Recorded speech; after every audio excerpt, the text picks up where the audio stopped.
conférence traite du management des talents.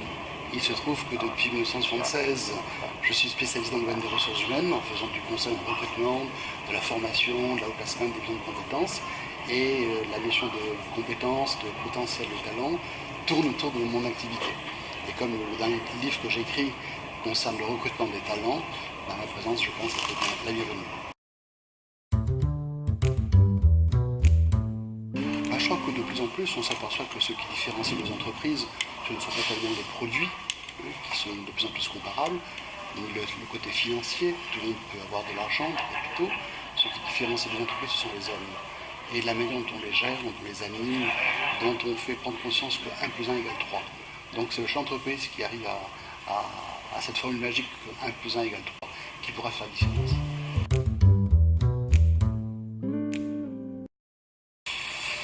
En quelques secondes, ça va être très difficile en fait, mais quelques idées clés.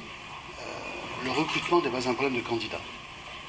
Voilà, ça peut peut-être surprendre, mais bien réussir un recrutement ne consiste pas à sélectionner un candidat, à l'évaluer. Pour moi, c'est résoudre un problème organisationnel et humain.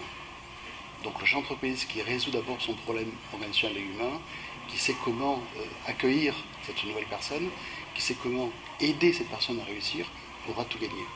Le recrutement n'est pas limité à la simple évaluation d'un candidat, chose que les gens font trop souvent. Je crois qu'elle se renforce. Je crois qu'elle se renforce parce que les collaborateurs ont besoin de se raccrocher à un projet d'entreprise. Ce projet d'entreprise doit être porté par des valeurs très fortes qui cimentent le travail de toutes les personnes. Mais pour moi, un projet d'entreprise et les valeurs ne sont pas imposées par la direction. Pour moi, les valeurs doivent être issues du groupe, en fait. Et je crois que l'astuce d'un bon manager et d'un bon dirigeant, c'est de pouvoir faire la synthèse des valeurs qui existent dans l'entreprise pour les synthétiser et les rediffuser.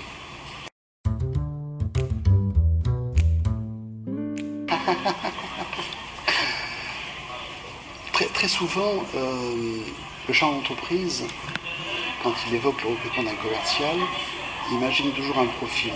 J'ai besoin de quelqu'un qui ait 30-35 ans, ou Bac+2, qui connaisse tel secteur d'activité.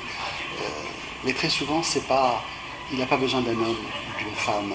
Il doit résoudre un problème d'organisation commerciale. Le plus important, c'est est-ce que j'ai une bonne politique commerciale? Est-ce que j'ai de bons outils? Est-ce que le manager commercial s'est bien formé, animé, suivre, dynamiser ses collaborateurs? Pour moi, l'ensemble est tout aussi important que la simple sélection d'un candidat. Je dirais que tout le monde est un vendeur. Contrairement à ce que l'on croit, tout le monde est un vendeur. À charge à chaque individu de savoir pour quel style de vente on est fait. Je ne crois pas au vendeur universel. Je crois qu'on a des tendances pour vendre un service ou un produit, pour vendre à un particulier ou une entreprise. Cette entreprise peut être un utilisateur ou un revendeur. On peut vendre de manière ponctuelle ou de manière répétitive. Les ventes sont multiples. Et donc on a besoin de profils très différents.